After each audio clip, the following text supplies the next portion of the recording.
মেয়ের জন্মদিন রেস্টুরেন্টে করতে চাও, কেন করতে পারলাম না, কেন কি করলাম না করলাম এই ভিডিও আপনাদের শেয়ার করবো। ছোটো মোটো একটা কেক কাইটা মেয়েকে দিলাম, আর বড় রেস্টুরেন্টে খাইতে যাও, খাইতে পারলাম না কেন, এই ভিডিওটাও শেয়ার করব।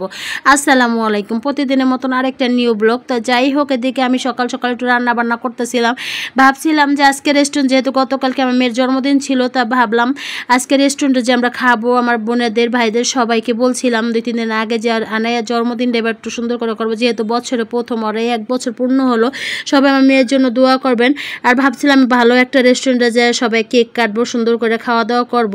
আর হঠাৎ করে আজকে আমরা সব প্ল্যান করে রাখছি যে আজকে আমরা সবাই যাবো একখানে, ভাই বোনেরা মিলে খাওয়া দাওয়া করব। বাসায় কোনো আয়োজন করি না, এই জন্য আমার বড় বোনের মেয়ে যখন বলছিল যে রেস্টুরেন্টে আইসে আমরা একটা কেক কাটি আনার জন্য, যেহেতু আর বছরের প্রথম দিন। আর হঠাৎ করে আমার মেজ বোনের মেয়েটা অসুস্থ হয়ে গেছে, শরীরে প্রচুর জ্বর, ব্যথা, বিছনা থেকে উঠতে পারে না। আর ও যদি না যায় তাহলে আমরা কেমনে যাই বলেন তো?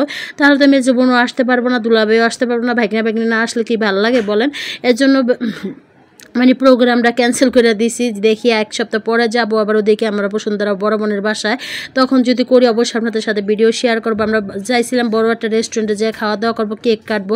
এর জন্য কিছুই করা হয় না, একটু মনটাও খারাপ ছিল আমার বাচ্চাদের যে যেতে পারি না। তা যাই হোক, ইনশাল্লাহ একদিন হবে। তা যেহেতু আমরা বাসায় কোনো আয়োজনই করি নাই, এই জন্য ভাবছিলাম যে আজকে রেস্টুরেন্টে যে খাবো, তা রেস্টুরেন্টে খাইতে পারি না, তো হঠাৎ করে এই জন্য তাড়াহুড়া করে একটু রান্না বান্না করছি।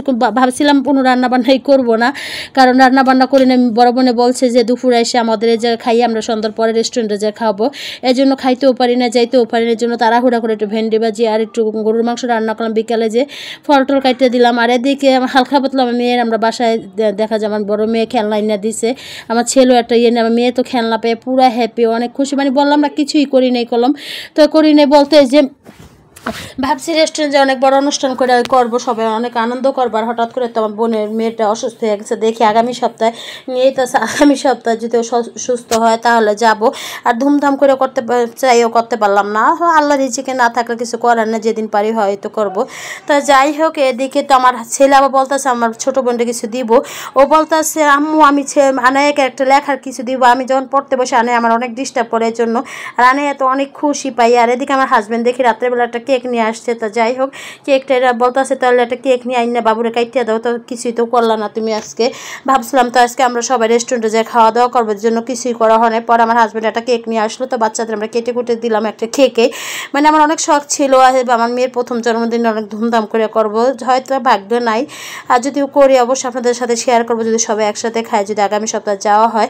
তো এর তো মেয়ের রেস্টুরেন্টটা বড় রেস্টুরেন্ট করতেও পারলাম না, তাই তো আমার হাজব্যান্ড কেক নিয়ে এসে আমরা কেউ ক্যামেরার সামনেও আসিনি, অনেক রাত হয়ে গেছে। পরে ভাবছি বাবুর একটু খালি কাটাইতে, রাব্বুটা লঙ্গি পরে রয়েছে। তা যাই হোক, ভিডিওটা কেমন হয়েছে আর আনায়ার জন্য সবাই দোয়া করবেন যে আল্লাহ জানি আরও সুস্থভাবে রাখে, সবসময় আল্লাহ জানি মানুষের মতন মানুষ করতে পারে। বছরে প্রথমে একটা দিন হলো আমার মেয়ের 1 বছর পূর্ণ হলো, সবাই দোয়া করবেন যে ভালোভাবে আমার ছেলে মেয়ের মানুষের মতন জানি মানুষ করতে পারি। তো ভিডিওটা অবশ্যই বলবেন কমেন্টে কেমন হয়েছে। তো সবাই ভালো থাকবেন, সুস্থ থাকবেন। আমার ভিডিওগুলো যদি অবশ্যই ভালো লাগে লাইক কমেন্ট শেয়ার করে দেবেন। আর দেখেন কেক খায় আমার ছেলে, তোর গালে ভরে দিতে চায় না, এত দুষ্টামি করতে আসছিল, খায় আবার খায় না, আবার দুষ্টামি করতেছে। যাই হোক, আব্বুর সাথে। আর কেকটা অনেক মজা ছিল। তো কেক খাওয়ার পর একটু ফল টল কাইটে দিলাম বাচ্চাদের। তো সবাই ভালো থাকবেন, সুস্থ থাকবেন। আল্লাহ হাফেজ, আসসালামু আলাইকুম।